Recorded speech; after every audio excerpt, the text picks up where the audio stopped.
ஒரு பெரிய காட்டில் ஒரு சின்ன அணில் வாழ்ந்தது. அதன் பெயர் பாப்பு. பாப்பு எப்போதும் சந்தோஷமாக ஓடி விளையாடும்.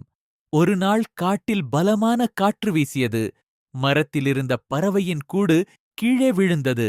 குட்டி பறவைகள் பயந்து அழுதன. அதை பார்த்த பாப்பு உடனே உதவ நினைத்தது. அது சிறிய குச்சிகளையும் இலைகளையும் சேர்த்து பறவைக்காக புதிய கூடு கட்ட ஆரம்பித்தது. அதை பார்த்த முயல், மான், குரங்கு எல்லோரும் உதவ வந்தார்கள். எல்லோரும் சேர்ந்து அழகான கூடு கட்டினார்கள். பறவைகள் மகிழ்ச்சியாக புதிய கூற்றில் அமர்ந்தன.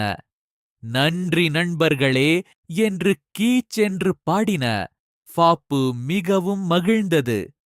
சின்ன உதவி கூட பெரிய சந்தோஷம் தரும் என்று அது புரிந்து கொண்டது. கதையின் நெறி மற்றவர்களுக்கு உதவுவது நல்ல பழக்கம்.